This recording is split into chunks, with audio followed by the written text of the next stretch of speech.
Hello दोस्तों, veterans नमस्कार। मैं दीवान सिंह।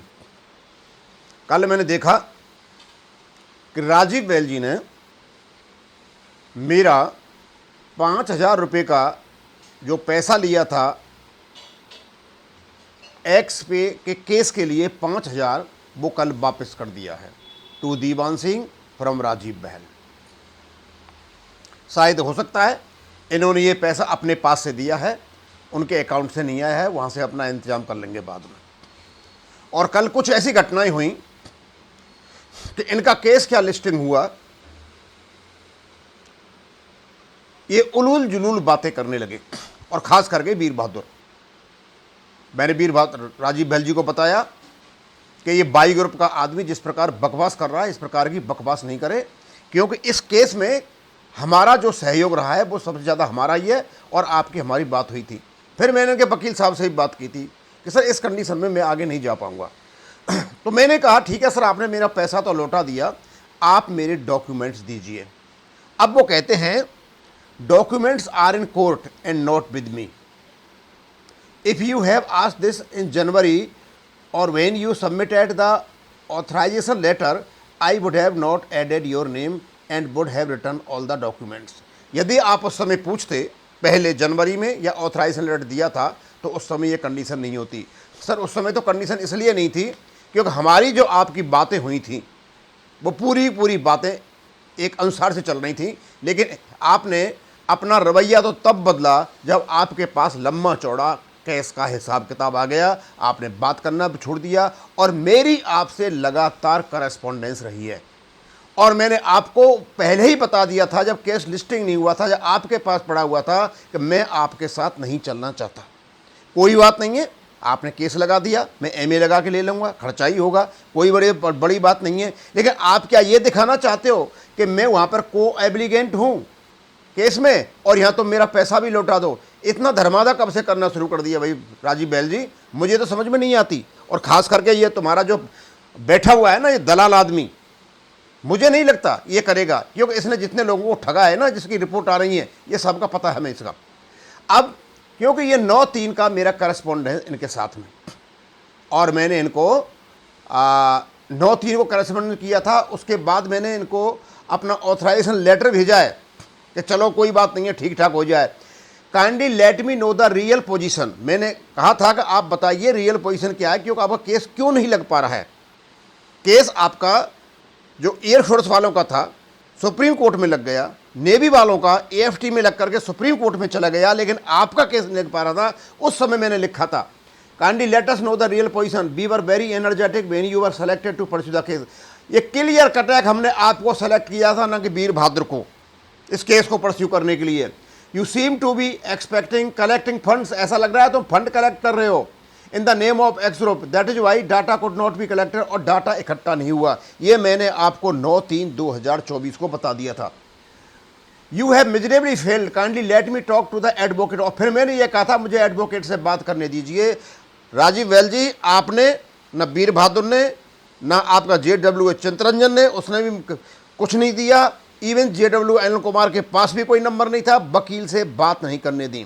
लेकिन जब मैं अपना एप्लीकेशन लेकर के एएफटी में गया था अपना केस वापस लेने के लिए, विड्रॉ करने के लिए, वहाँ मुझे वकील साहब मिले थे। उन्होंने बड़े ही शालीनता से अपने नंबर दिए और मैंने जब उन सब लोगों को कहा था आपकी सारी की सारी जो बदमाशियाँ हैं यहाँ पर निकल करके आ रही हैं।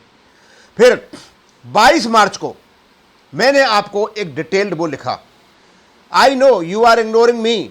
मैंने लिखा but don't ignore the case, the details of money received and expenditure the name of X. मैं फिर कहा था कि आप X62 का केस का जो डिटेल्स है, जितना पैसा इकट्ठा किया है, आप उसका डिटेल दें।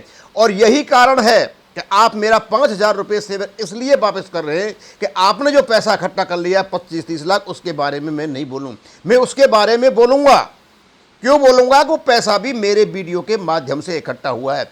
5,000 रुपये मेरे लिए कोई कीमत नहीं रखता है।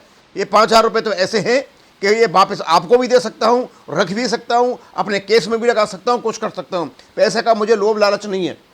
Kindly put the list of petitioners and the funds collected so far along with the expenses and the mobile number of advocates who are fighting our case. Mr. Jitendra advocate is unable to answer queries.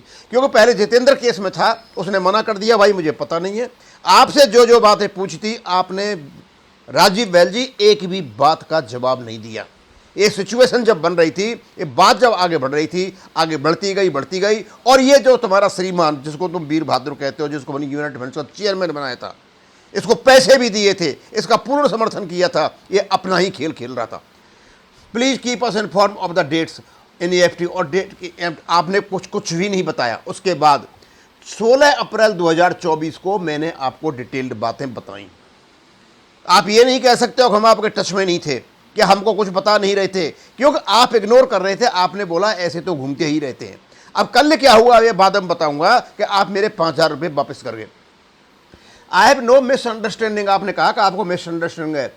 We are very clear when we embark upon this journey that the account will be maintain fairly, के account को बिल्कुल Fairlie maintain किया जाएगा। हमारे आप में राजीव बैल जी बात हुई थी मेरे और आपके बीच में। If it comes short to meet the expenses more funds will be arrange. हमने कहा था कि यदि इसको लड़ाई लड़ने के लिए, केस लड़ने के लिए कम पैसा पड़ता है तो हम उसका इंतजाम करेंगे, क्योंकि हम इसके एक्स पे के कलेक्शन में बिल्कुल बीच मझधार में खड़े हुए थे और आज भी खड़े हुए हैं। जिन लोगों से पैसा दिलाया, वीडियो बना करके, बात करके, फ़ोन करके, वो हमारे हिस्सेदार हैं वहाँ। ये 5000 से अलग निकाल करके ये मत समझ लेना कि दीवान सिंह अलग हो गया है। फंड का हिसाब आपको देना पड़ेगा। Suddenly things came to tight to be disclosed and a man, Veer Bahadur, who joined us inadvertently became boss of the funds और फंड का बॉस बन गया वीर बहादुर। Our case, he without any reason came to attack me at various places. His interview with Mahesh disclosed that he is the only man to decide our destiny, what has got with our fund. But he says no account will be provided, things have gone to such a state, no return from। उसने interview में कहा था कि हम किसी प्रकार का आपको स्टेटमेंट देंगे। उसके बाप का पैसा नहीं था, ये पैसा एक्स सर्विसमैन का था। उसकी इस प्रकार की हरकत करना, कोई ही का हिसाब नहीं देगा, उसका पैसा नहीं है ये। But he says no account will be provided, things have gone to a state of no return, I am return determined to severe my. मैंने सर आपको बहुत अच्छी तरह से 16/4/2024 को स्पष्ट बोल दिया था कि मैंने डिटरमिन कर लिया कि मैं आपसे अलग होऊंगा। तो सर आपने मेरे डॉक्यूमेंट क्यों लगाए? ऐसा आज क्या हो गया? आप मेरे 5000 रुपये इकट्ठे, ये काम तो आप पहले भी कर सकते थे। आज क्यों आप 5000 रुपये वापस? आप 5000 रुपये वापस इसलिए कर रहे हो कि जो फंड इकट्ठा कर लिया है वहां पर अटैक नहीं हो। अटैक तो वहां पे होगा, वो पैसा आपका नहीं है। As I don't know the name of advocate, his mobile number, other details of the case, even the main petitioner is unable to answer my queries. He became the main petitioner by your choice, but I was mainly leading the case. But you got me ditched only due to Mr. वीर बहादुर की वजह से आपने हटा दिया। क्योंकि पता था मेरे को आप रखते तो आपको पैसे का हिसाब किताब रखना पड़ता और मैं आपके साथ साथ था। हम जो वकील थे, जो सुप्रीम कोर्ट में जब लेके गए थे गुप्ता जी, निदेश गुप्ता जी, उनके साथ भी हम थे, आपके साथ हम थे, पूरे साथ हम में साथ की तरह। लेकिन बाद में जब आपने फंड इकट्ठा कर लिया उसके बाद आपने लोगों को सेपरेट करना शुरू कर दिया। I love peace and order in life, decided to take my name from EFT by withdrawing my petition from. I am no longer interested to go with the jumble situation, excuse me for. मैंने बड़ा स्पष्ट रूप से 16/4 को जब आपको कह दिया था, सारी बातें बता दी। तो सर ये बताइए मेरा नाम आपने उसमें क्यों रखा?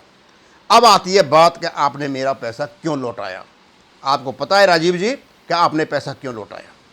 आपने पैसा इसलिए लौटाया क्योंकि जो अनप्रिंसिपल्ड, बोनलेस आदमी, ये दलाल किस्म का आदमी जो बिठा रखा है, जिसे हम वीर बहादुर कहते हैं, जिसको हमने बड़े सम्मान के साथ यूनाइटेड फंड का चेयरमैन भी बनाया था, उसने कुछ नहीं किया, केवल चेयरमैन बना और अपना काम चलाया।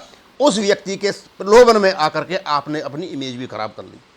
आपको आज भी मैं मानता हूं कि आप रिसोर्सफुल आदमी हैं, जानकार आदमी हैं, सब कुछ ठीक ठाक है। लेकिन कभी कभी क्या होता है ना, जो भीष्म पितामह ने यदि सलाह मानी होती विदुर की तो शायद महाभारत नहीं होता, क्योंकि शकुनी की सलाह मान करके दुर्योधन के पक्ष में चले गए तो सर्वनाश हो गया था। ये सर्वनाश आपका भी होने वाला है, ये पक्की बात समझ लेना। और रही मेरी बात, मैं तो अपना एमए डाल करके अपना नाम वहाँ से वापस ले लूँगा, क्योंकि मैं आप लोगों के साथ नहीं जाना चाहता, क्योंकि आपकी जो परिस्थिति है ना वो कमाल की परिस्थिति है भाई। और रही इसकी बात वीडियो की, हम लोगों को बताते रहेंगे कि जो दलाल किस्म के लोग एक्स सर्विसमैन के रूप में आपसे जो पैसा लेते, इनको एक भी पैसा नहीं दिया जाए और केवल उन लोगों के साथ चला जाए जो लोग इस चीज़ में जानकार हैं, लॉजिकल हैं और जो आगे बढ़ना चाहते हैं। अब इसको मैं यहीं ख़त्म करूँगा। थैंक यू, धन्यवाद।